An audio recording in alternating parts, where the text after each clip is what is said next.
Cutting people out. I'm going to share with you in this video what I have done as an fearful avoidant recovering to a secure attachment, and how I was misguided by information out there that it is actually only and mostly made for chasers and anxiously attached. For the longest time, I identified as an anxiously attached because I judged and blamed the part of me that actually needed closeness and shamed myself for it. I actually did not feel comfortable to admit that I wanted connection. And because I did this, I believed that I was actually very needy, although I never expressed it, I never shared with it. I never was the chaser in a practical sense, like actually stalking, chasing, running after, in action. But I was doing something a lot more sinister. So as a runner and chaser, fearful avoidant, right, has both running and chasing at the same time, actually happening at the same time. I did not understand that how my defense mechanisms worked, and this actually kept me in the loop of unavailability for the longest time. Actually kept me in the loop of suffering for the longest time. So most content out there would say for the anxiously attached to actually let go of the chase, stop stalking on social media, stop texting, stop. Not a lot of the information out there talk about vulnerability, and also how when you have the defense mechanisms of both runner and chaser, actually telling somebody to stop stalking or stop chasing could be the guidance of disaster, actually. By this, I don't mean that we're supposed to be chasing and stalking and, running after love on the outer world. I don't mean this. However, for runners and chasers, both dynamics, for the fearful avoidant, right, there's different information that is needed so we can process and disarm our defense mechanisms. So a fearful avoidant, usually what it does, the attachment style, the insecure attachment style of a fearful avoidant, what it does, it cuts pain out. And when it cuts pain out, that's a defense mechanism, it cuts the whole person out. So that's not healing the dynamic, because by cutting pain out and cutting a person out, every time we get hurt, we're getting stuck in a loop of reactivity that we need to defend ourselves from pain, but we're not growing through pain. Because to cut pain out means to not want to feel pain, to be threatened by pain. And when we're threatened by pain, we're threatened by growth, and we're threatened by love. In reality, what we need to all learn, whether we're fearful, avoidant, anxiously attached, dismissive avoidant, runner or chaser, doesn't really matter, push and pull, whatever we identify as, what we really need to all learn how to do is learn to feel. None of us know how to feel, because by feeling, we process stuck energy that is in our body and is actually repeating the loop from the inside out.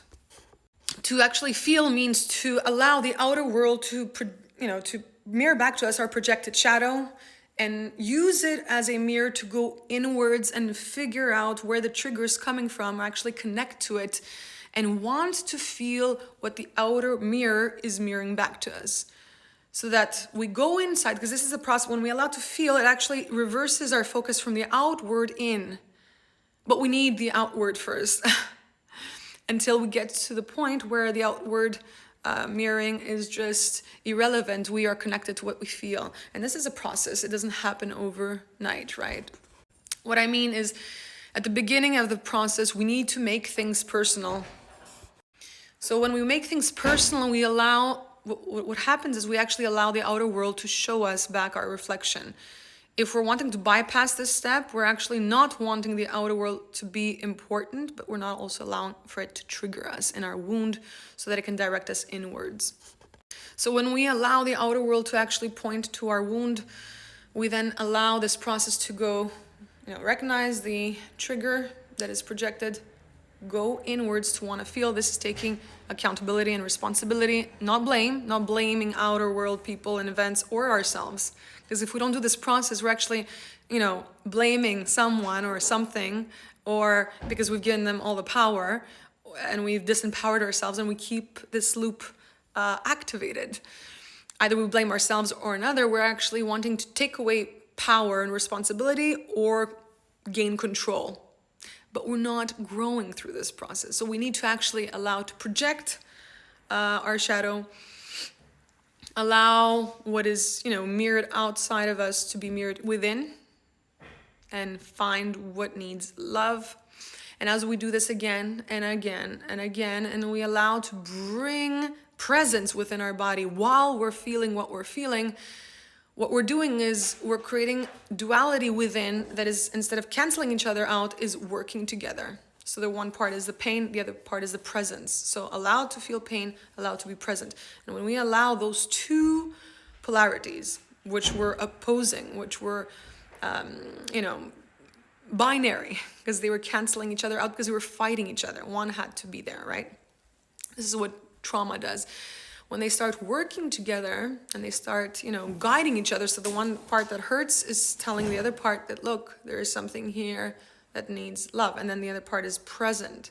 Because within pain, when we allow for presence to be here within our body, but also allow pain, then these two start working together. And this is how we make the two one. So we need the two opposites to have a conflict, because that's how it starts. And that's how we project it outward, right? One part that we're not wanting to own, we disown it, we project it.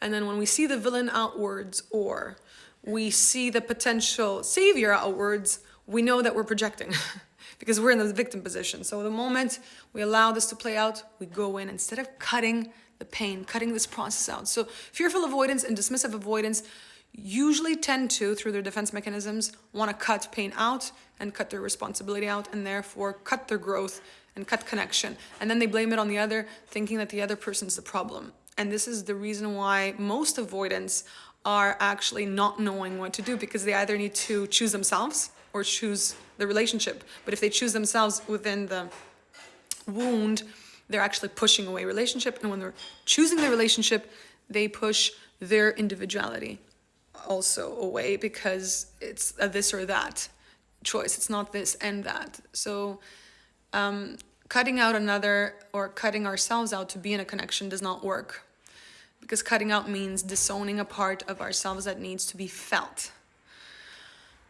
just to protect ourselves. So for all avoidants, all runners that are wanting connection, know this, that yes, there's a part of you that wants, and there's also a part of you that's defending yourself from the actual connection, because we are avoiding to feel through what hurts before the other.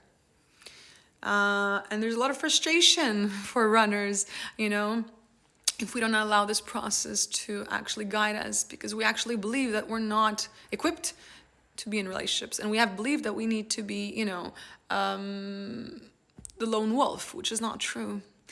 So if this content resonates with you, let me know what kind of videos you need so that you can be, supported in your journey.